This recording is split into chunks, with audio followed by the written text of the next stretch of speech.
അടുത്തതായിട്ട് 12-ാമത്തെ വാക്യം. ആ വാക്യം ഒന്ന് വായിച്ച് 12-ാമത്തെ വാക്യം. സഹോദരന്മാരെ, നിങ്ങളുടെ ഇടയിൽ അധ്വാനിക്കുകയും കർത്താവിൽ നിങ്ങളെ ഭരിക്കുകയും പ്രബോധിപ്പിക്കുകയും ചെയ്യുന്നവരെ അറിഞ്ഞ് അവരുടെ വേല നിമിത്തം ഏറ്റവും സ്നേഹത്തോടെ വിചാരിക്കണം എന്ന് നിങ്ങളോട് അപേക്ഷിക്കുന്നു. അവിടെ നിൽക്കട്ടെ. സഹോദരന്മാരെ, നിങ്ങളുടെ ഇടയിൽ അധ്വാനിക്കുകയും കർത്താവിൻ്റെ നാമത്തിൽ അധ്വാനിക്കുന്നവർ. വചനം പ്രസംഗിച്ച് കാശുണ്ടാക്കുന്നവരെ കുറിച്ചല്ല പറയുന്നത്. വചനം പ്രസംഗിച്ച് കോടികൾ സമ്പാദിച്ച് സുഖിക്കുന്ന സുഖിയന്മാരെ കുറിച്ചല്ല ഇവിടെ പറയുന്നത്. ഹല്ലേലൂയ. നിങ്ങളുടെ ഇടയിൽ അധ്വാനിക്കുകയും കർത്താവിൽ നിങ്ങളെ ഭരിക്കുകയും പ്രബോധിപ്പിക്കുകയും ചെയ്യുന്നവരെ അറിഞ്ഞ് അവരുടെ വേല നിമിത്തം ഏറ്റവും സ്നേഹത്തോടെ വിചാരിക്കണം എന്ന് നിങ്ങളോട് അപേക്ഷിക്കുന്നു. ഹല്ലേലൂയ. ഇന്ന് പൈസ ഉണ്ടാക്കുന്നവർക്കും സുവിശേഷം വിറ്റ് തിന്നുന്നവർക്കും IT സുനി പറയുന്നൊരു വാക്യമുണ്ട്, വചനക്കൊള്ളക്കാര്. വചനം പ്രസംഗിച്ച് കൊള്ളലാഭം നേടുന്നവര് ഇന്ന് അവരാണ് ഏറ്റവും കൂടുതൽ. അവർക്ക് വേണ്ടി വാരിക്കോരി ചെലവഴിക്കുകയാണ് ഇന്നത്തെ ഭക്തന്മാര്, ദൈവമക്കളെന്ന് പറയുന്നവർ. അവർ ദൈവമക്കളല്ല. അതുകൊണ്ടാണ് അവർ ദൈവമക്കളായിട്ടില്ല. അവരിൽ വീണ്ടും ജനനം വന്നിട്ടില്ല. അവർ രൂപാന്തരം വന്നിട്ടില്ല. അവർ മാനസാന്തരപ്പെട്ടിട്ടില്ല. ഞാനിപ്പോൾ സാധാരണ പറഞ്ഞുകൊണ്ടിരിക്കുക, ഇന്ന് സഭകളിൽ ചെന്നാൽ രക്ഷിക്കപ്പെട്ടവരും വീണ്ടും ജനനം പ്രാവശ്യം വളരെ കുറവാണ്. ഒരു ചെറിയ ഗ്രൂപ്പ് മുഴുവനും കടം മാറ്റി, കഷ്ടത മാറ്റി, കണ്ണീര് തുടച്ച്, വിസ മേടിച്ചു കൊടുത്ത്, ലോകത്തിലെ ഭൗതിക അനുഗ്രഹങ്ങൾ വാരിക്കോരി ജനത്തിന് കിട്ടത്തക്ക നിലയിൽ കാനവച്ചൻ്റെ ഭാഷ പറഞ്ഞാൽ തലയറിഞ്ഞ് പ്രാർത്ഥിച്ച്, എനിക്ക് നല്ല ഇഷ്ടമാണ് പദം, തലയറിഞ്ഞ് പ്രാർത്ഥിച്ച് അത് മേടിച്ചു കൊടുത്തിട്ട് അവരുടെ ഭൗതികം വാങ്ങി സുഖിക്കുന്ന സുഖിയന്മാരായി ഇന്നത്തെ ശുശ്രൂഷ വൃന്ദങ്ങളിൽ നല്ലൊരു ശതമാനവും മാറിക്കഴിഞ്ഞു. ഇത് അപകടം മണത്തത് കൊണ്ട് ഞാൻ പറയുക, ഇതിൻ്റെ പിന്നിൽ വലിയ ന്യായവിധി ഉണ്ടാകും. ഇപ്പോൾ ഇവിടുത്തെ CCTV ക്യാമറകളൊക്കെ കുറച്ച് നാൾ കൊണ്ടേ ഇവിടെ ക്യാമറ വന്നിട്ടുള്ളൂ. കമ്പനികളിലും ഫാക്ടറികളിലും അവിടെ എവിടെയെങ്കിലും, വേണ്ട വീടുകളിൽ പോലും. ഇപ്പം നല്ല കാശുള്ള അച്ചായന്മാരൊക്കെ വീട് പണിതിട്ട് 4 വശവും ക്യാമറ ഉണ്ടാക്കിയിട്ട് വീടും പൂട്ടി ദേശത്തെ അമേരിക്കയിലും അവിടെ ഇവിടെയൊക്കെ അങ്ങ് പോകും. UK ഓസ്ട്രേലിയയിലും അവിടെയൊക്കെ പോകും. ഇവിടെ കള്ളം വരുമ്പോൾ, കള്ളം വന്ന് കയറുമ്പോൾ തന്നെ അവർ ക്യാമറയോട് കണ്ടിട്ട് അപ്പം പോലീസ് സ്റ്റേഷനിൽ വിളിക്കും, പോലീസ് വന്നു ചെയ്യും. അവർ ഇങ്ങനെ വരേണ്ടതും വേണ്ട.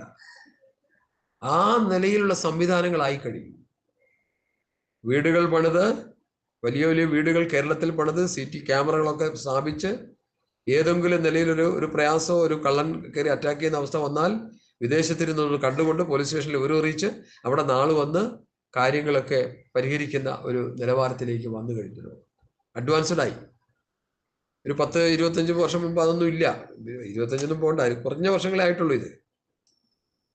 എന്നാൽ ഞാൻ പ്രസംഗിക്കുന്നത് ഏദൻ തോട്ടത്തിൻ്റെ ഉള്ളിൽ തന്നെ ക്യാമറ ദൈവം വെച്ചിരുന്നു. യഹോവയുടെ കണ്ണ് ഭൂമിയിലൊക്കെ മൂടാടി സഞ്ചരിച്ചു കൊണ്ടിരിക്കുന്നു, ആകാത്തവരെയും നല്ലവരെയും നോക്കിക്കൊണ്ടിരിക്കുന്നു. നല്ലത് ചെയ്യുന്നവരും തീയത് ചെയ്യുന്നവരെയും ദൈവം നോക്കിക്കൊണ്ടിരിക്കുന്നു. നന്മയ്ക്ക് തിന്മയെന്നും തിന്മയ്ക്ക് നന്മയെന്നും വെളിച്ചത്തിന് ഇരുട്ടെന്നും ഇരുട്ടിന് വെളിച്ചമെന്നും കയ്പിന് മധുരമെന്നും മധുരത്തിന് കയ്പെന്നും പറയുന്നവർക്ക് അയ്യോ കഷ്ടം. ഞാൻ അങ്ങനെ പറഞ്ഞ ആ ഭാഗം അങ്ങ് വിടുക. ഇനി സ്വർഗരാജ്യത്തേക്ക് പോകുന്നത് എങ്ങനെയെന്ന് കർത്താവ് പറഞ്ഞു. മത്തായി 7:21 വായിച്ചേ. മത്തായി 7:21.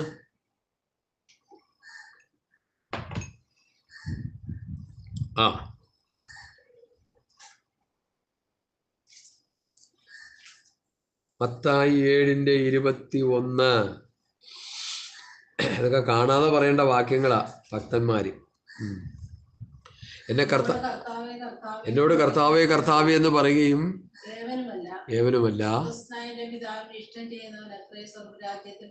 എന്നോട് കർത്താവേ കർത്താവ് എന്ന് പറയുന്ന ഏവനുമല്ല സ്വർഗസ്ഥനായ എൻ്റെ പിതാവിൻ്റെ ഇഷ്ടം ചെയ്യുന്നവർ എത്ര സ്വർഗരാജ്യത്തിൽ കിടക്കുന്നത്.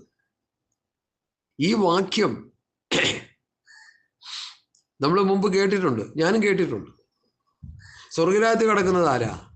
പിതാവിൻ്റെ ഇഷ്ടം ചെയ്യുന്നവർ എത്ര. ആരാ ഈ പിതാവിൻ്റെ ഇഷ്ടം ചെയ്യുന്നവർ? അതാരെങ്കിലും ഒന്ന് പഠിപ്പിക്കണ്ടേ? പഠിപ്പിക്കുന്നില്ലെന്നില്ല, വളരെ റെയറായിട്ടേ ഉള്ളൂ അത് പഠനങ്ങൾ. പിതാവിൻ്റെ ഇഷ്ടം ചെയ്യുന്നവരാരാ എന്ന് വളരെ കുറച്ച് മാത്രമേ ഇന്ന് പഠിപ്പിക്കുന്നുള്ളൂ. Hallelujah, hallelujah. സ്വർഗസ്ഥനായ പിതാവിന്റെ ഇഷ്ടം ചെയ്യുന്നതാണ് സ്വർഗരാജ്യത്തിൽ കിടക്കുന്നത്. ഹല്ലേലൂയ. യോഹന്നാന്റെ സുവിശേഷം അതിന്റെ 6-ാം അധ്യായം നമ്മൾ വായിച്ചു പഠിക്കുമ്പോൾ, പിതാവ് എനിക്ക് തരുന്നതൊക്കെയും എൻ്റെ അടുക്കൽ വരും, എൻ്റെ അടുക്കൽ വരുന്നവനെ ഞാൻ ഒരു നാളും തള്ളിക്കളയുകയില്ല. ഞാൻ എൻ്റെ ഇഷ്ടമല്ല, എന്നെ അയച്ചവന്റെ ഇഷ്ടമത്രേ ചെയ്യുവാൻ സ്വർഗത്തിൽ നിന്ന് ഇറങ്ങി വന്നിരിക്കുന്നത്. അവൻ എനിക്ക് തന്നതിൽ ഒന്നും ഞാൻ കളയാതെ എല്ലാം ഒടുക്കത്തെ നാളിൽ ഉയർത്തെഴുന്നേൽപ്പിക്കണം എന്നാകുന്നു എന്നെ അയച്ചവന്റെ ഇഷ്ടം. പുത്രനെ നോക്കിക്കൊണ്ട് അവനിൽ വിശ്വസിക്കുന്നവനും നിത്യജീവൻ ഉണ്ടാകണമെന്നാകുന്നു എൻ്റെ പിതാവിന്റെ ഇഷ്ടം. ഞാൻ അവനെ ഒടുക്കത്തെ നാളിൽ ഉയർത്തെഴുന്നേൽപ്പിക്കും. പുത്രനെ നോക്കിക്കൊണ്ട്, ആ വാക്യം ശ്രദ്ധിക്കണേ, 6:40. പുത്രനെ നോക്കിക്കൊണ്ട് അവനിൽ വിശ്വസിക്കുന്നവനും നിത്യജീവൻ ഉണ്ടാകണമെന്നാകുന്നു എൻ്റെ പിതാവിന്റെ ഇഷ്ടം. പിതാവിന്റെ ഇഷ്ടം എന്താ? നമുക്ക് നിത്യജീവൻ ഉണ്ടാകണം. അതെങ്ങനെ നിത്യജീവൻ കിട്ടും? പാപത്തിന്റെ ശമ്പളം മരണമത്രേ, ദൈവത്തിന്റെ കൃപാവരമോ കർത്താവായ യേശുക്രിസ്തുവിൽ നിത്യജീവൻ തന്നെ. പാപത്തിന് ശമ്പളമുണ്ട്. ആദാമ്യ പാപം നിമിത്തം ദൈവപുത്രനായ യേശുക്രിസ്തു ലോകത്തിന്റെ പാപത്തെ ചുമക്കുന്ന ദൈവകുഞ്ഞാടായി ഏറ്റെടുത്ത് മരിച്ച് അടക്കപ്പെട്ട് ഉയർത്തെഴുന്നേറ്റു, സ്വർഗത്തിൽ ജീവിക്കുക. ആ യേശുക്രിസ്തു എന്റെയും പാപത്തിനു വേണ്ടി മരിച്ചു എന്ന് ഹൃദയം കൊണ്ട് വിശ്വസിക്കുമ്പോൾ മരണത്തിന് വിധിക്കപ്പെട്ട് കിടക്കുന്ന ഏത് മനുഷ്യനും ദൈവത്തിന്റെ നീതീകരണം അവന് കിട്ടുന്നു. അങ്ങനെ ആ നീതീകരണം, ജസ്റ്റിഫിക്കേഷൻ. യേശുക്രിസ്തു എന്റെയും പാപത്തിന് വേണ്ടി മരിച്ചു ഉയർത്തുവെന്ന് വിശ്വസിക്കും. അതുകൊണ്ടാ സ്നാനപ്പെടുത്താൻ നേരത്ത് ഷണ്ണനോട് ചോദിക്കുന്നത്, യേശുക്രിസ്തു ജീവനുള്ള ദൈവത്തിന്റെ പുത്രനായ ക്രിസ്തു എന്ന് വിശ്വസിക്കുന്നുവോ? വിശ്വസിക്കുന്നു. യേശുക്രിസ്തു വിശ്വസിക്കുക, അവൻ നിത്യ ജീവൻ കിട്ടുന്നു. ആ വിശ്വാസത്താൽ നീതീകരണം മാത്രമേ ഉള്ളൂ. റോമർ 5:1 വായിച്ചേ. വിശ്വാസത്താൽ നീതീകരണം. നീതീകരണം മാത്രമേ അവിടെ കൊണ്ട് കിട്ടുന്നുള്ളൂ. അത് ശ്രദ്ധിച്ചോണം. അതൊരു വലിയ പഠനമാണ്. ഇടയ്ക്കിടയ്ക്ക് അതൊക്കെ ഇതിൻ്റെ ഇടയിൽ കയറി വരുമ്പോൾ ഞാൻ പറയും, ശ്രദ്ധിച്ച് പഠിക്കുന്നവരത് ചേർത്ത് വെച്ച് പഠിച്ചാൽ നല്ലതാണെന്ന് എൻ്റെ ഓർമ്മ, എൻ്റെ ചിന്ത. 5:1 വിശ്വാസത്താൽ നീതീകരിക്കപ്പെട്ടിട്ട് അപ്പൊ വിശ്വാസത്താലാണ് നീതീകരണം. നീതീകരണം വിശ്വാസത്താലാണ്. അതിനെക്കുറിച്ച്, ആ നീതീകരണം, ജസ്റ്റിഫിക്കേഷൻ എന്ന വിഷയത്തെക്കുറിച്ച് തൊട്ടു പോകാനായിട്ട് എനിക്ക് പ്രേരണയുണ്ട്. ഈ ഭാഗം നന്നായിട്ട് ശ്രദ്ധിച്ച് പഠിച്ചോണം. പഠിക്കാൻ ആഗ്രഹിക്കുന്നവർ റോമാലേഖനം 3-ാം അധ്യായത്തിന്റെ 19 മുതൽ ഞാൻ വായിക്കുന്നു. ന്യായപ്രമാണം പറയുന്നതെല്ലാം ന്യായപ്രമാണത്തിന് കീഴിലുള്ളവരോടെന്ന് പ്രസ്താവിക്കുന്നു. എന്നാൽ ഏത് മനുഷ്യന്റെ ന്യായപ്രമാണം പറയുന്നതെല്ലാം ന്യായപ്രമാണത്തിന് കീഴിലുള്ളവരോട് പ്രസ്താവിക്കുന്നു എന്ന് നാം അറിയുന്നു. അങ്ങനെ ഏത് വായും അടഞ്ഞ് സർവ്വലോകവും ദൈവസന്നിധി ശിക്ഷായോഗ്യമായി തീരേണ്ടതത്രേ. അതുകൊണ്ട് ന്യായപ്രമാണത്തിന്റെ പ്രവൃത്തിയാൽ ഒരു ജഡവും അവന്റെ സന്നിധിയിൽ നീതീകരിക്കപ്പെടുകയില്ല. കണ്ടോ, ന്യായപ്രമാണത്തിന്റെ പ്രവൃത്തിയാൽ നീതീകരണം ഇല്ലെന്ന്. ന്യായപ്രമാണത്താൽ പാപത്തിന്റെ പരിജ്ഞാനം അത്രയും വരുന്നത്. ഇപ്പോഴോ ദൈവത്തിന്റെ നീതി. ഈ ഭാഗം ഇന്നത്തെ ക്രൈസ്തവഗോളം മനസ്സിലാകാതിരിക്കുന്നതുകൊണ്ട് ഞാനൊന്ന് പറയുക. എല്ലാവരും എല്ലാ ചെറിയൊരു ഗ്രൂപ്പ് മനസ്സിലാക്കിയിട്ടുണ്ട്, ഇല്ലെന്ന് ഞാൻ പറയുന്നില്ല. ഇപ്പോഴോ ദൈവത്തിന്റെ നീതി വിശ്വസിക്കുന്ന എല്ലാവർക്കും, ദൈവത്തിന്റെ നീതി വിശ്വസിക്കുന്ന എല്ലാവർക്കും യേശുക്രിസ്തുവിലെ വിശ്വാസത്താലുള്ള ദൈവനീതി തന്നെ ന്യായപ്രമാണം കൂടാതെ വെളിപ്പെട്ടു വന്നിരിക്കുന്നു. അതിന് ന്യായപ്രമാണവും പ്രവാചകന്മാരും സാക്ഷ്യം പറയുന്നു. ഒരു വ്യത്യാസവുമില്ല. എല്ലാവരും പാപം ചെയ്ത് ദൈവദേശമില്ലാത്തവരായി തീർന്നു. അവന്റെ കൃപയാൽ ക്രിസ്തുയേശുവിലെ വീണ്ടെടുപ്പ് മൂലം സൗജന്യമായി എത്രേ നീതീകരിക്കപ്പെടുന്നത്. വിശ്വസിക്കുന്നവർക്ക് അവൻ തന്റെ രക്തം മൂലം പ്രായശ്ചിത്തമാകുവാൻ ദൈവനെ പരസ്യമായി നിർത്തിയിരിക്കുന്നു. ദൈവം തന്റെ പുറമയിൽ മുൻകറിഞ്ഞ പാപങ്ങളെ ശിക്ഷിക്കാതെ വിടുന്ന നിമിത്തം തന്റെ നീതിയെ പ്രദർശിപ്പിക്കുവാൻ തന്നെ അങ്ങനെ ചെയ്തത്. സ്തോത്രം.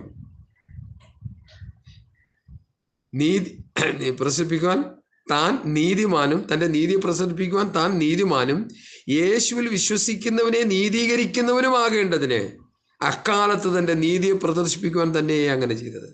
ദൈവമക്കളെ, ഈ നീതീകരണം എന്നുള്ള വിഷയം പഠിക്കണമെന്നുള്ളവര് റോമാലേഖനം 3-ാം അധ്യായം അതിന്റെ 19 മുതൽ 26 വരെയുള്ള വാക്യങ്ങൾ ഒരു 10 പ്രാവശ്യം പ്രാർത്ഥനയോടെ വായിച്ചു.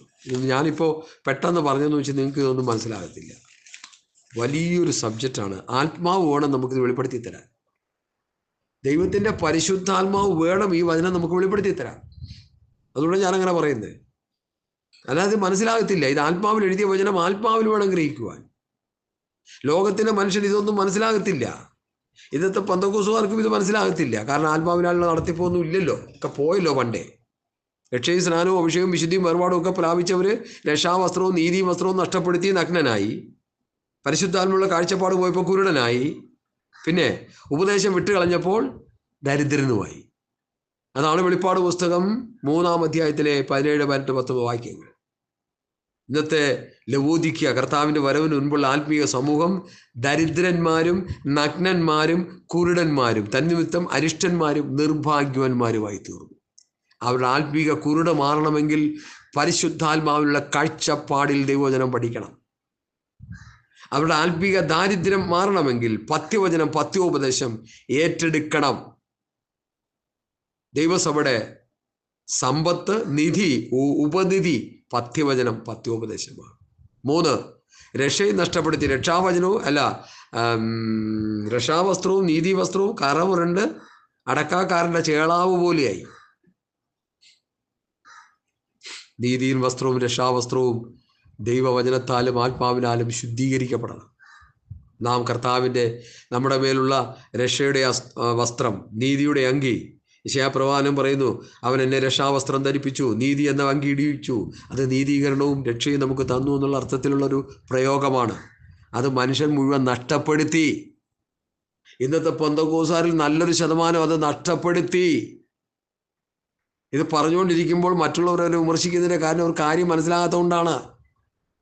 എങ്ങനെ നഷ്ടപ്പെടുത്തി, എന്ത് നഷ്ടപ്പെടുത്തി എന്ന് കമൻ്റ് ഇട്ട് ചോദിക്കുക, ഞാൻ പറഞ്ഞുതരാം. ഹല്ലേലൂയ. രക്ഷ നഷ്ടപ്പെടുത്തിയവനും നീതി നഷ്ടപ്പെടുത്തിയവനല്ലേ കോടതി കയറത്തുള്ളൂ, കേസിന് പോകത്തുള്ളൂ. കർത്താവ് എന്താ പറഞ്ഞ്? നിങ്ങൾ തമ്മിൽ ക്ഷമിക്കാനല്ലേ പറഞ്ഞത്? സഹോദരൻ വഴക്കുണ്ടായാൽ ക്ഷമിക്കാനല്ലേ പ്രമാണം? പ്രതികാരം ചെയ്യാൻ പ്രമാണം ഉണ്ടോ? എന്തുകൊണ്ടാണ് പ്രമാണം ചെയ്യുന്നത്? ആത്മീയ കൊണ്ട് കുരുടായി, ഉപദേശം നഷ്ടപ്പെടുത്തി ദാരിദ്ര്യനായി, കുരുടനായി. രക്ഷാവസ്ത്രവും നീതിയും വസ്ത്രവും കറമുരണ്ട അങ്കി പോലെയായി. അത് നഷ്ടമായി. ഇത് 3ഉം തിരിച്ചു പ്രാപിക്കാതെ പുതിയ നിയമസഭയ്ക്ക് ദൈവരാജ്യത്തിൽ പ്രവേശനം ഇല്ല.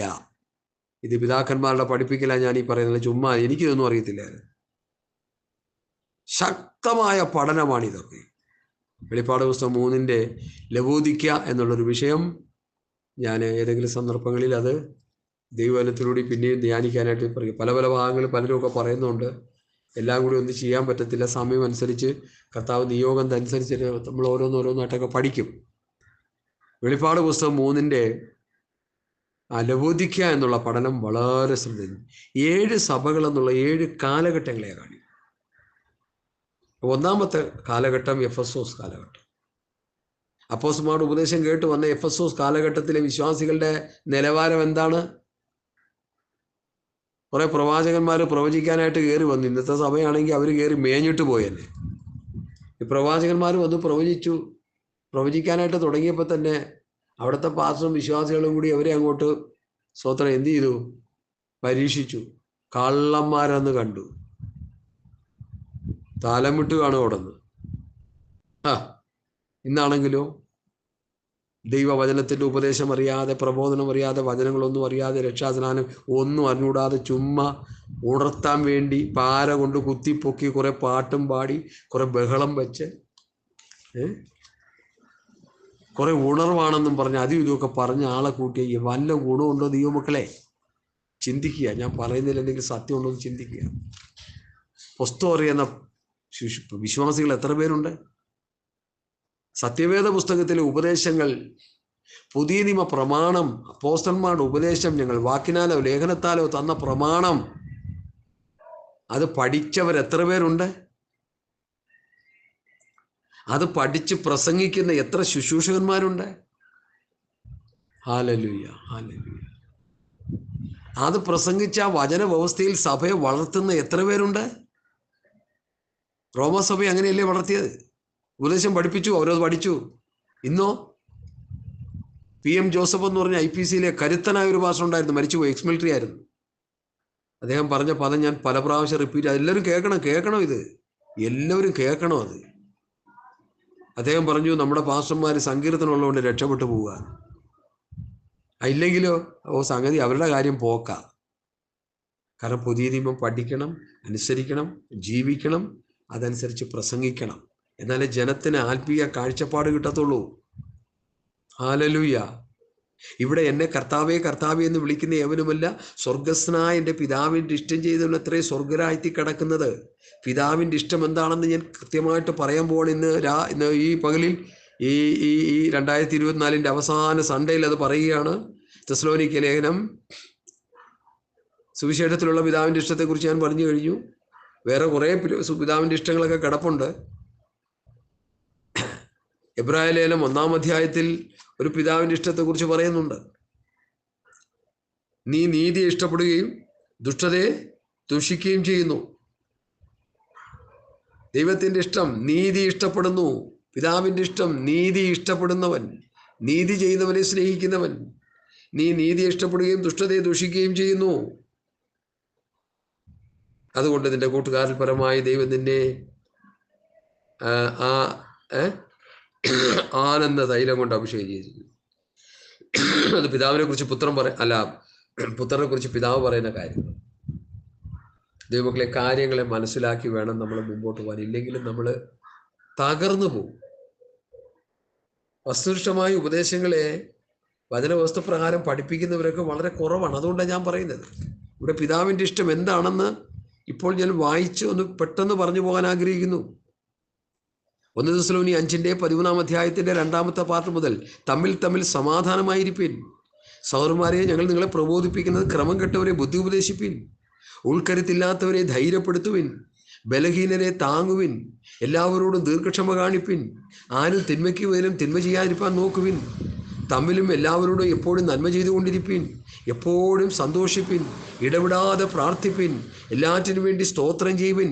ഇതല്ലോ നിങ്ങളെക്കുറിച്ച് ക്രിസ്തുയേശുവിൽ ദൈവ ഇഷ്ടം. ഉണ്ടോ? ദൈവ ഇഷ്ടം എന്താണെന്ന് ഇവിടെ പറഞ്ഞു കഴിഞ്ഞു പൗലോസ്. Hallelujah, hallelujah. എത്ര കൂട്ടം കാര്യങ്ങൾ ഇവിടെ പറയുന്നത്. പിതാവിൻ്റെ ഇഷ്ടം എന്താണെന്ന് സത്യവേദ പുസ്തകത്തിൽ നമ്മൾ പഠിച്ചെടുക്കാൻ ഒരു ശ്രമം നടത്തുകയാ. തമ്മിൽ സമാധാനമായിരിക്കുന്നത് പിതാവിൻ്റെ ഇഷ്ടമാണ്. ക്രമം കെട്ടവരെ ബുദ്ധി ഉപദേശിക്കുന്നത് പിതാവിൻ്റെ ഇഷ്ടമാണ്. ഹല്ലേലൂയ. ഉൾക്കരുത്തില്ലാത്തവരെ ധൈര്യപ്പെടുത്തുന്നത് പിതാവിൻ്റെ ഇഷ്ടമാണ്. ബലഹീനരെ താങ്ങുന്നത് പിതാവിൻ്റെ ഇഷ്ടമാണ്. എല്ലാവരോടും ദീർഘക്ഷമ കാണിക്കണം, അത് പിതാവിൻ്റെ ഇഷ്ടമാണ്. ആരും തിന്മയ്ക്ക് പകരം തിന്മ ചെയ്യാതിരിക്കാൻ നോക്കണം, അതാ പിതാവിൻ്റെ ഇഷ്ടം. തമ്മിൽ എപ്പോഴും നന്മ ചെയ്തുകൊണ്ടിരിപ്പിൻ, അത് പിതാവിൻ്റെ ഇഷ്ടമാണ്. എപ്പോഴും സന്തോഷിപ്പിൻ, അത് പിതാവിൻ്റെ ഇഷ്ടമാണ്. ഇടവിടാതെ പ്രാർത്ഥിപ്പിൻ, എല്ലാറ്റിനും സ്തോത്രം ചെയ്യുവിൻ. ഇതല്ലോ നിങ്ങളെക്കുറിച്ച് ക്രിസ്തുയേശുവിൽ ദൈവ ഇഷ്ടം, പിതാവിൻ്റെ ഇഷ്ടം. ഈ പിതാവിൻ്റെ ഇഷ്ടം തിരിച്ചറിയാതെ നമുക്ക് സ്വർഗരാജ്യത്തിലേക്ക് പോകാൻ കഴിയുകയില്ല. കർത്താവ് പറഞ്ഞല്ലോ, എന്നെ കർത്താവെ കർത്താവ് എന്ന് വിളിക്കുന്ന ഏവനുമല്ല, സ്വർഗസ്നായ പിതാവിൻ്റെ ഇഷ്ടം ജീവിതത്തിൽ സ്വർഗരാജ്യത്തിൽ കിടക്കുന്നത്. ആ പിതാവിൻ്റെ ഇഷ്ടത്തെക്കുറിച്ചുള്ള വ്യക്തമായ വെളിപ്പാട് പൗലോസ് പറയുന്നേ. സുവിശേഷത്തിൽ വെളിപ്പാട് യോഹന്നാന്റെ സുവിശേഷത്തിൽ പറഞ്ഞ കാര്യങ്ങൾ ഞാൻ കുറച്ച് പറഞ്ഞല്ലോ. എബ്രായ ലേഖനത്തിൽ പൗലോസ് എഴുതിയും പറഞ്ഞല്ലോ. ഇവിടെ പറയുന്ന പിതാവിൻ്റെ ഇഷ്ടം ഈ വിലപ്പെട്ട ആത്മീയ അനുഭവങ്ങളിൽ നമ്മളിൽ ഉണ്ടാകണമെന്നുള്ളതാണ് പിതാവിൻ്റെ ഇഷ്ടം.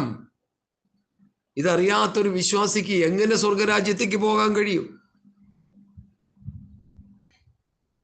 നമ്മൾ കർത്താവേ എന്ന് വിളിച്ചുകൊണ്ടിരിക്കുക. ഒരു ബുദ്ധിമുട്ടുണ്ടായാലും കർത്താവേ എന്ന് വിളിക്കും, ഒരു നന്മ കിട്ടിയാലും കർത്താവേ എന്ന് വിളിക്കും. കർത്താവേ എന്ന് വിളിച്ച് കർത്താവിന് കിടക്കപ്രതിയില്ല. അതുപോലെ വിളിക്കാം ഓരോരുത്തരും. ഒരു വിശേഷമില്ലെന്ന് നമ്മൾ പഠിച്ചോണം. കർത്താവെ എന്ന് വിളിക്കുന്ന ഏവനും അല്ല എന്നതിൻ്റെ അർത്ഥം എന്താ? വിളി കൊണ്ട് ഒരു ഗുണവും ഇല്ല. സ്വർഗസ്ഥനായ പിതാവിൻ്റെ ഇഷ്ടം പൗലോസ് പറയുന്നത് നിങ്ങൾക്ക് ചെയ്യാൻ പറ്റുമോ? അങ്ങനെയെങ്കിൽ നിങ്ങൾക്ക് സ്വർഗരാജ്യത്തേക്ക് പോകാം. ഇല്ലെങ്കിൽ സ്വർഗരാജ്യം ഇല്ലെന്നേ പറഞ്ഞിട്ട് കഥയില്ല. സ്വർഗരാജ്യത്തെ ബലാത്കാരികൾ ബലാത്കാരം ചെയ്യുന്നു. ബലാത്കാരികൾ അതിനെ എന്ത് ചെയ്യുന്നു? പിടിച്ചടക്കുന്നു. ഈ സ്വർഗരാജ്യത്തെക്കുറിച്ചുള്ള എനിക്ക് കർത്താവ് തന്നിരിക്കുന്ന ചില വചന വെളിപ്പാടുകൾ, ഞാനത് ആ വാക്യങ്ങൾ വായിച്ച് ഞാൻ ഭയപ്പെട്ടിരിക്കുക. സ്വർഗരാജ്യം വയലിൽ ഒളിച്ചു വെച്ച നിധിയോട് സദൃശം. അതൊരു മനുഷ്യൻ കണ്ട് മറച്ചിട്ട് തൻ്റെ സന്തോഷത്താൽ ചെന്ന് തനിക്കുള്ളതൊക്കെയും വിറ്റ് ആ വയൽ വാങ്ങി. സ്വർഗരാജ്യം ഒരു വയലിൽ ഒളിച്ചു വെച്ച നിധി. ഒരു മനുഷ്യൻ വയലിൽ ജോലി ചെയ്തുകൊണ്ടിരിക്കുന്നു. ഒരു കഥയായിട്ട് പറഞ്ഞാൽ ഒരു ചെറിയൊരു വിശദീകരണം. അത് വേറെ അന്യന്റെ വയലാണ്, ഒരു മുതലാളിയുടെ വയലാണ്. പെട്ടെന്ന് ഇങ്ങനെ ഈ മമ്മാട്ടി കൊണ്ട് ഇങ്ങനെ ഒരു പണ്ടൊരു കഥ പറഞ്ഞ പോലെ ഞാൻ കേട്ടായിട്ട് ഒരു ഓർമ്മയുണ്ട്, അത് വെച്ച് ഞാനും പറയുക. ഈ മമ്മാട്ടി കൊണ്ട് ഇങ്ങനെ വെട്ടി മണ്ണിങ്ങനെ ഇളക്കിക്കൊണ്ടിരിക്കുന്ന സമയത്ത് ഈ നിധിയിൽ കയറി തട്ടിയെന്നാ സാരം. നിധിയിൽ കയറി തട്ടിയപ്പോൾ മണ്ണ് മാന്തി നോക്കിയപ്പോൾ ഒരു വലിയ നിധി കഷ്ണം അതിൻ്റെ ഉള്ളിൽ ഇരിക്കുന്നു. ഒരു 100 തലമുറയ്ക്ക് തിന്നാനുള്ള സമ്പത്താണ് ആ നിധി. ആ പണി ചെയ്യുന്ന മനുഷ്യൻ എന്ത് ചെയ്തു? ഇതൊരു കഥയായിട്ട് എടുത്തുകൊണ്ട് ഉപദേശമായിട്ടും തെറ്റായ രീതിയിലൊന്നും നിങ്ങൾ വ്യാഖ്യാനിക്കരുത്. ഇത് വിഷയം സമർത്ഥിക്കാനായിട്ടൊരു ചെറിയ ഉദാഹരണം പറഞ്ഞതേ ഉള്ളൂ. ഇത് തെറ്റായി വ്യാഖ്യാനിച്ച് പ്രശ്നം ഉണ്ടാക്കരുത്. അപ്പോൾ ഈ മനുഷ്യൻ പണി നിർത്തി, മണ്ണൊക്കെ ഇട്ട് മൂടി അവിടെ യജമാൻ്റെ അടുത്ത് ചെന്നു, യജമാനി എനിക്ക് ജോലി ചെയ്യാനൊന്നും നിവൃത്തിയില്ല, ഞാൻ ക്ഷീണിച്ചൊക്കെ വരിക, എനിക്ക് അധികം അധ്വാനിക്കാൻ എന്നെ കൊണ്ട് പറ്റത്തില്ല, ഒരു ചെറിയൊരു സ്ഥലം മാത്രമേ എനിക്ക് കൃഷി ചെയ്യാനൊക്കെ പറ്റത്തുള്ളൂ. ഇപ്പം കൃഷി ചെയ്യുന്ന സ്ഥലം നല്ലൊരു സ്ഥലമായിട്ട് എനിക്ക് തോന്നുന്നത്, നല്ല ഫലപുഷ്ടമായൊരു സ്ഥലമാണ്. അതുകൊണ്ട് ആ സ്ഥലം എൻ്റെ പേരിൽ കുറിച്ച് തന്നാൽ, പേരിക്കുട്ടി തന്നാൽ ഞാൻ അതുകൊണ്ട് അങ്ങ് ജീവിച്ചോളാം. അതിന് പ്രതിഫലമായി എൻ്റെ കിടക്കുന്ന കുറേ സ്ഥലങ്ങൾ അതെല്ലാം കൂടി വിറ്റ് ഞാൻ കൊണ്ട് തരാൻ. അവൻ്റെ ഉള്ളിലിരിക്കുന്ന ചിന്ത എന്താ? ഈ നിധി ഒളിഞ്ഞിരിക്കുന്ന ആ നിലം വാങ്ങണം. ഉള്ളതൊക്കെയും വിറ്റെന്ന് പറഞ്ഞാലൊക്കെ വിറ്റ് നമ്മൾ ഈ സ്വർഗരാജ്യം പ്രാപിച്ചെടുക്കാൻ നമുക്കുള്ള ഭൗതികത്തിന്മേലുള്ള കാഴ്ചപ്പാടുകളെല്ലാം നമ്മൾ കളയണം. ഇനി സക്കായി ചെയ്യേണ്ടി പോലെ വന്നാൽ അതും ചെയ്യണം. സക്കായി എന്താ ചെയ്ത്? യഥാർത്ഥ മാനസാന്തരം സക്കായിക്ക നേർപകുതി ദരിദ്രം കൊടുത്തു. പിന്നെ ചതിവായി വാങ്ങിയത് 4 മടങ്ങ് കൊടുത്തു. ഈ 4 മടങ്ങൊക്കെ കൊടുത്തെന്ന് പറയുമ്പോൾ എന്തോരം ചതിച്ചിട്ടുണ്ടാകും അവൻ. ചുങ്കക്കാരനല്ലേ, ചാതിയുടെ ഉസ്താദായിരിക്കും പുള്ളി. പക്ഷെ എങ്കിലും ഒരു നല്ല മനസ്സവനുണ്ടായിരുന്നു. യേശു ആരാണെന്നറിയണം, യേശുവിനെ ഒന്ന് കാണണം, മശികാപുത്രൻ ആരാണെന്നറിയണം. അവൻ്റെ അപ്പനും അമ്മയും അവനെ പറഞ്ഞ് കേൾപ്പിച്ചിട്ടുള്ള ഒരു മശിക വരും, ആ മശിക ആരാണെന്നറിയണം. അപ്പോൾ യേശുവിനെ കാണാൻ അവൻ്റെ ആഗ്രഹം യേശുവിൻ്റെ അടുക്കലേക്ക് അവനെ നടത്തി. ഒക്കത്ത് കയറിയിരുന്നു. യേശു ക്രിസ്തു വന്നപ്പോൾ ചടുപിടാന്ന് താഴെ ഇറങ്ങി. ഒരു വലിയ പാപബോധമുണ്ടായി, കുറ്റബോധമുണ്ടായി. യേശുവിൻ്റെ മുമ്പിൽ വന്ന് നിന്നപ്പോൾ തന്നെ കുറ്റബോധമുണ്ടായി. യേശുവിനെ ഹൃദയത്തിൽ വിശ്വാസത്താൽ സ്വീകരിച്ചിട്ട് ഒരു കുറ്റബോധവും ഇല്ല. എന്തൊക്കെ കുരുത്തക്കേട് കാണിക്കാമോ അത് മുഴുവൻ ചെയ്തുകൊണ്ടിരിക്കുക വിശ്വാസികൾ. അതിൻ്റെ കാരണം എന്താ? അതുകൊണ്ടാണ് ഞാൻ പറഞ്ഞത്, രക്ഷിക്കപ്പെട്ടവർ ഇന്ന് ആത്മീയ ഗോളത്തിൽ ഇല്ലവേയില്ല. എന്തും ചെയ്യാൻ മടിക്കാത്ത വിശ്വാസികളായി ഒരു കൂട്ടം ശുശ്രൂഷകന്മാരും തീർന്നുകൊണ്ടിരിക്കും. എല്ലാവരെ കുറിച്ചല്ല ഞാൻ ഈ പറയുന്നത്. പ്രമാണമനുസരിച്ച്, വ്യവസ്ഥയനുസരിച്ച് ജീവിക്കുന്ന ഒരു ശേഷിപ്പ് എക്കാലവുമുണ്ട്. ആ ശേഷിപ്പിൻ്റെ ഉള്ളിൽ എൻ്റെ മാന്യ ശ്രോതാക്കളായിരിക്കണമെന്ന് ഞാൻ ആത്മാർത്ഥമായി നിങ്ങളോട് പറയുക, അപേക്ഷിക്കുക. ഹല്ലേലൂയ. സക്കായി അങ്ങനെ ഒരു വലിയ മാനസാന്തരം വന്നു. ഇവിടെ തൻ്റെ സന്തോഷത്താൽ സ്വർഗരാജ്യത്തെക്കുറിച്ചുള്ള അറിവ് കിട്ടിക്കഴിഞ്ഞപ്പോൾ, ഉപദേശം കിട്ടിക്കഴിഞ്ഞപ്പോൾ, ദർശനം കിട്ടിക്കഴിഞ്ഞപ്പോൾ, വെളിപ്പാട് കിട്ടിക്കഴിഞ്ഞപ്പോൾ, ആ ഉപദേശ സത്യങ്ങളിലേക്ക് താൻ നടത്തപ്പെട്ട് കഴിഞ്ഞപ്പോൾ മറ്റെല്ലാം വിട്ട് ആ സ്വർഗരാജ്യത്തിന് വേണ്ടി ഓടണം. ഒന്ന് ഞാൻ ചെയ്യുന്നു, പിൻപുള്ളതൊക്കെയും മറന്ന് മുൻപിലുണ്ട് ആഞ്ഞ് പരമയുടെ വിരുദ്ധനായി ലാക്കിലേക്ക് ഓടുന്നു. ഏതാ ലാക്ക്? സ്വർഗരാജ്യം, ദൈവരാജ്യം, നിത്യത. പിമ്പുള്ളതൊക്കെ മറക്കുക, ഒക്കെ അങ്ങ് മറന്നേക്കുക. ഫിലിപ്പിലേഖനം 3-ാം അധ്യായം പഠിക്കുമ്പോൾ ഭയങ്കര ഒരു വലിയ ധനാഢ്യനായിരുന്നു താൻ. ആ ഫിലിപ്പിലേഖനത്തിന്റെ ആ ഭാഗം ഞാൻ വേണമെങ്കിൽ നിങ്ങളൊന്ന് വായിച്ചു കേൾപ്പിക്കാം. ആ അവസ്ഥ ഒന്ന് മനസ്സിലാക്കണം. 8-ാം നാളിൽ പരിച്ഛേദനയേറ്റവൻ, ഇസ്രായേൽ ജാതിക്കാരൻ, ബെന്യാമിൻ ഗോത്രക്കാരൻ, ഇബ്രാഹിം ജനിച്ച ഇബ്രായൻ, ന്യായപ്രമാണം സംബന്ധിച്ച് പരീശൻ, ശുഷ്കാൻ സംബന്ധിച്ച് സഭയെ ഉപദ്രവിച്ചവൻ, ന്യായപ്രമാണത്തിലെ നീതി സംബന്ധിച്ച് അനിന്യൻ, എങ്കിലും എനിക്ക് ലാഭമാരം നോക്കുകയും ക്രിസ്തു നിമിത്തം ഛേദമെന്നെണ്ണി. ക്രിസ്തുവിനെ കണ്ടെത്തിയപ്പോൾ ഇതെല്ലാം ഛേദമായി മാറി. ഈ ലോകത്തിന്റെ സ്ഥാനമാനങ്ങളും, ഈ ലോകത്തിന്റെ ഭൗതികങ്ങളും, ഈ ലോകം തരുന്ന പദവികളും, ഈ ലോകം തരുന്ന മാനങ്ങളെല്ലാം യേശുക്രിസ്തുവിനെ കുറിച്ചുള്ള ദർശനം നമ്മുടെ ഉള്ളിൽ വന്നു കഴിയുമ്പോൾ ഇതെല്ലാം നിസ്സാരമായിട്ട് കാണാൻ നമുക്ക് കഴിയണം. ഹല്ലേലൂയ. നമുക്കതിന് പറ്റുന്നില്ല. ഈ ലോകത്തെ അനുഭവിക്കുന്നത് നമ്മൾ നിർത്തണം. ഉണ്മാനും ഉടുപ്പാനും ഉണ്ടെങ്കിൽ മതിയെന്ന് വിചാരിക്കണം. ലോകത്തിന്റെ ഭൗതികം നമ്മളെ ദൈവത്തിൽ നിന്ന് അകറ്റുമെന്ന് നമ്മൾ മനസ്സിലാക്കണം, പഠിക്കണം. ലോകത്തിന്റെ ധനം, ലോകത്തിന്റെ സ്ഥാനമാനം, ലോകത്തിന്റെ പലതും പലതും പലതും പലതും നമ്മളെ ക്രിസ്തുവിൽ നിന്ന് അകറ്റിക്കളയുന്നതാണെന്ന് മനസ്സിലാക്കണം. അതാ ഗലാത്യർ 4:14 പറഞ്ഞ്, അവൻ ആ ലോകം എനിക്കും ഞാൻ ലോകത്തിനും ക്രൂശിക്കപ്പെട്ടിരിക്കുന്നു. ലോകം എനിക്ക് ക്രൂശിക്കപ്പെട്ടു, ഞാൻ ലോകത്തിന് ക്രൂശിക്കപ്പെട്ടു. ലാബാന്റെ മുൻപാകെ യാക്കോബ് പറയുന്നൊരു പദമുണ്ട്, നീ ഇനി ഇങ്ങോട്ടും ഞാൻ അങ്ങോട്ടും വരത്തില്ല. ഒരു കൽത്തൂണെടുത്ത് നിർത്തി, നീ ഇങ്ങോട്ടും ഞാൻ ഇങ്ങോട്ടും. ലോകം നമ്മളിലേക്ക് വരാൻ പാടില്ല, നാം ലോകത്തിലേക്ക് ഇറങ്ങാൻ പാടില്ല. ഇതൊക്കെ വലിയ വിഷയങ്ങളാണ് ദൈവമക്കളെ. ഇതൊക്കെ പ്രസംഗിക്കുക എന്ന് പറഞ്ഞാൽ വലിയ ബുദ്ധിമുട്ടുള്ള കാര്യങ്ങളാണ്. ഹല്ലേലൂയ. ലോകത്തിന്റെ പലതും പലതും നമ്മൾ ദൈവവചനം പഠിച്ചു കഴിയുമ്പോൾ വിടേണ്ടി വരും. അള്ളിപ്പിടിച്ചു വെച്ചിരിക്കുന്നത് പാട്ടുപാടും നമ്മളല്ലേ. ലോകം എനിക്ക് വേണ്ട, ലോകത്തിലൊന്നും വേണ്ട, പോകണമേശുവിൻ പാതേ നോക്കി. എന്ത് അറിഞ്ഞുണ്ടായി പാടുന്നേ? ലോകം എനിക്ക് വേണ്ട, ലോകത്തിലുള്ളതൊന്നും വേണ്ട.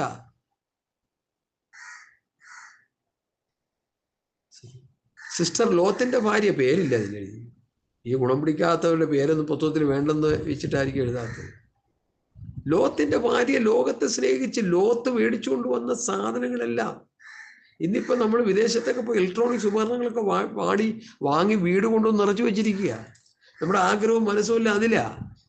എനിക്കറിയാം, ഒരാൾ കാറ് മേടിച്ചു, ആ കാറ് പുള്ളിയുടെ ജീവൻ ഇരിക്കുന്ന കാറില്ല, ചിലരുടെ ലാപ്ടോപ്പില്ല, ചിലർ ഏക്കർ കണക്കിന് സ്ഥലം മേടിച്ചു അതിലാ ജീവൻ, ചിലർ മാളിക പണിതിട്ടിരിക്കുക അതിലാ ജീവൻ. എൻ്റെ പൊന്ന് ദൈവമക്കളെ, അതൊക്കെ നിനക്ക് തന്നെങ്കിൽ സന്തോഷം. നിന്റെ പ്രത്യാശയും നിന്റെ സന്തോഷവും നിന്റെ ധനവും മാനവും എല്ലാം കർത്താവായ യേശുക്രിസ്തു ആയിരിക്കണം. എൻ്റെ സമ്പത്ത് ഒന്ന് ചൊല്ലുവാനെന്ന പാട്ട് ചുമ്മാ പാടരുത്. നിന്റെ സമ്പത്ത് കർത്താവായിരിക്കണം. ഞാൻ എൻ്റെ വാക്കുകളെ പരിമിതപ്പെടുത്തുക. ഹല്ലേലൂയ. സ്തോത്രം. 2 മണിക്കൂറായി ഇപ്പോൾ പ്രസംഗിച്ചുകൊണ്ടിരിക്കുക, 4 ക്ലിപ്പായി.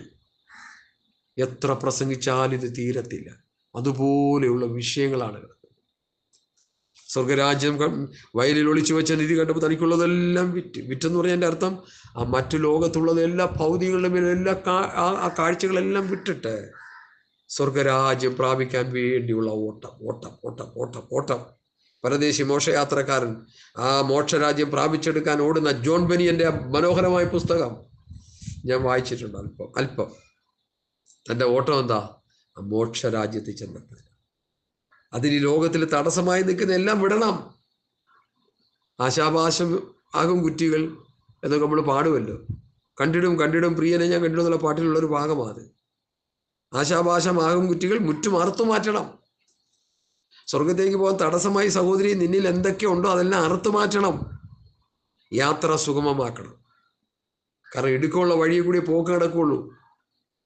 വിശാലമായ വഴിയിൽ കൂടി പോയി തീപ്പൊയ്കെ പോയി ചാടിക്കൊണ്ടിരിക്കുന്നത് കണ്ടോണ്ടാണ് ഞാൻ ഈ പറയുന്നത്. ആത്മാവിൽ കണ്ടോണ്ടാണ് ഞാൻ ഇത് പറയുന്നത്. ഇടുക്കമുള്ള വഴി, ഈ വഴി വളരെ ഇടുക്കം ഞെരുക്കം, ആരിതു കടന്നിടുമോ, കൂട്ടുകാർ ചുരുക്കം, സഹായികൾ ചുരുക്കം, ആയിതല്ലോ മോക്ഷ വഴി, കഷ്ടതകൾ തീർക്കുവാൻ ഇഷ്ടന്മാരെ ചേർക്കുവാൻ പെട്ടെന്ന് യേശു വന്നിടാറായി. കർത്താവിന്റെ ദാസന്മാര്, വിശുദ്ധന്മാരായ ദൈവദാസന്മാരെ ക്യാപ്റ്റൻ ശമലൊക്കെ പാടിക്കൊണ്ടിരുന്ന പാട്ട് കേട്ടപ്പോൾ ഞങ്ങളെ ദൈവനെ പഠിപ്പിച്ച പിതാക്കന്മാരൊക്കെ ഈ പാട്ട് പാടും. ഇന്ന് ഈ പാട്ടൊന്നും വേണ്ട. കാരണം ഇടുക്ക് വഴി വേണ്ട, വിശാലമായ വഴി മതി. അടുത്ത മത്തായി 13 പിന്നെയും സ്വർഗരാജ്യം നല്ല മുത്ത് അന്വേഷിക്കുന്ന ഒരു വ്യാപാരിയുടെ സദൃശ്യം. അവൻ വിലയേറിയ മുത്ത് കണ്ടെത്തിയാറേ തനിക്കുള്ളതെല്ലാം വിറ്റ് ആ മുത്ത് വാങ്ങി. ഒരു മുത്ത് കച്ചവടക്കാരനാ. പക്ഷെ ഒരു നല്ല മുത്ത് കണ്ടപ്പോൾ ഈ പഴയതെല്ലാം എടുത്ത് കളഞ്ഞു. പഴയ മനുഷ്യൻ്റെ സ്വഭാവമെല്ലാം ഉരിഞ്ഞു കളഞ്ഞിട്ട് ഒരു പുതിയ മനുഷ്യനായി തീർന്നു. സ്വർഗരാജ്യത്തിലേക്ക് പോകാൻ ഒരുങ്ങി എന്നുള്ള വിഷയമാണ് ഇവിടെ പഠിപ്പിച്ചേക്കുന്നത്. അപ്പോൾ കർത്താവ് പറഞ്ഞേക്കുന്നത് തനിക്കുള്ളതെല്ലാം വിട്ടു. പഴയ മനുഷ്യന്റെ പ്രവൃത്തികൾ മുഴുവൻ ഉരിഞ്ഞു കളഞ്ഞ് ദൈവവാനുമായി സൃഷ്ടിക്കപ്പെട്ട ഒരു പുതിയ മനുഷ്യനായാലേ ഇടുക്കമുള്ള വഴിയിലൂടെ യാത്ര ചെയ്ത് നിത്യതയിൽ ചെന്നെത്താൻ പറ്റത്തുള്ളൂ. സ്വർഗരാജ്യം പ്രാപിച്ചെടുക്കുക എന്ന് പറഞ്ഞാൽ ഈസിയായിട്ട് നടക്കുന്ന കാര്യമല്ല. ഈ പൂവമ്പഴ നല്ല പഴുത്ത പഴം അങ്ങോട്ട് അതിൻ്റെ സ്കിന്നെല്ലാം കളഞ്ഞ് വായിലിട്ട് വെച്ചാൽ തിന്നണ്ട, വായങ്ങ് അമർത്തി കൊടുത്താൽ മതി, ഇറങ്ങി അങ്ങ് പോവും.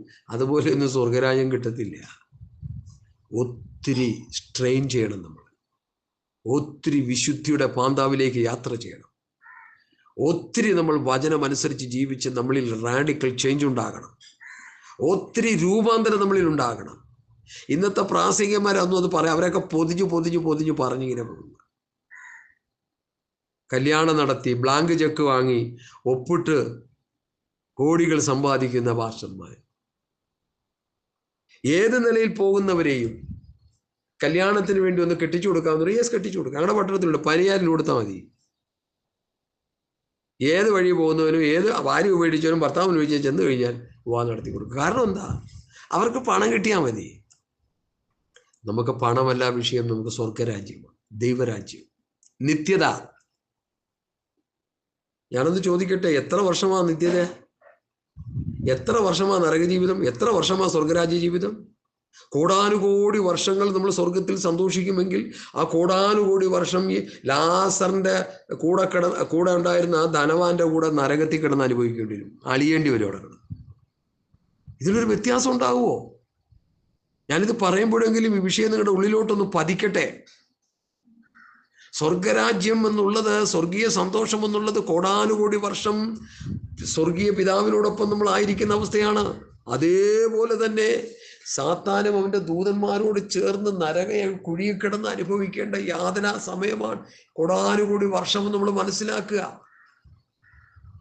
അതിനായി കിടന്ന് ഈ കണ്ഠക്ഷോഭം ചെയ്യുന്നേ. ഹല്ലേലൂയ. ഞാൻ എൻ്റെ വാക്കുകളെ ഉപസംഹരിക്കാൻ പോവുക. വയലിൽ ഒളിച്ചു വെച്ച നിധിയുടെ സദൃശ്യം, നല്ല മുത്ത് അന്വേഷിക്കുന്ന ഒരു വ്യാപാരിയോട് സദൃശ്യം. ആ വയലുകൾ, ആ നിധിയെ കണ്ടെത്തിയാറേ തനിക്കുള്ളതെല്ലാം വിറ്റ് ആ നിധി ഇരുന്ന വയൽ വാങ്ങി. മുത്ത് വ്യാപാരി ആ മുത്ത്, പഴയ മുത്തുകളെല്ലാം കൊണ്ടുപോയി വിറ്റിട്ട് സ്വർഗരാജ്യം എന്ന മുത്ത് വാങ്ങാൻ. സ്വർഗരാജ്യത്തെ ബലാത്കാരം ചെയ്യുന്നു. ബലാത്കാരികൾ അതിനെ പിടിച്ചടക്കുന്നു. 1 തെസ്സലോനിക്കർ 5:13 തമ്മിൽ സമാധാനമായിരിക്കുമെന്ന് തുടങ്ങി ബാക്കിയുള്ള ഭാഗങ്ങൾ ഒന്നുകൂടി എടുത്തു പറഞ്ഞ് മറ്റ് ചില പ്രധാന വിഷയങ്ങളിലൂടെ വന്ന് നമുക്ക് ഈ വചന പഠനം അവസാനിപ്പിക്കണം. അതിനായിട്ട് വരുന്ന ദിവസങ്ങളിൽ ഞാൻ ആത്മാർത്ഥമായി ശ്രമിക്കുന്നു, പ്രാർത്ഥിക്കുന്നു. ഇന്ന് പകലിൽ കേട്ട വചനത്തിൻ്റെ മുമ്പാകെ നമുക്ക് നമ്മെ തന്നെ സമർപ്പിക്കാം. എല്ലാവരും സ്തോത്രം ചെയ്യാം. സ്തോത്രം. കർത്താവേ, നന്ദിയോടെ സ്തോത്രം. ഹല്ലേലൂയ.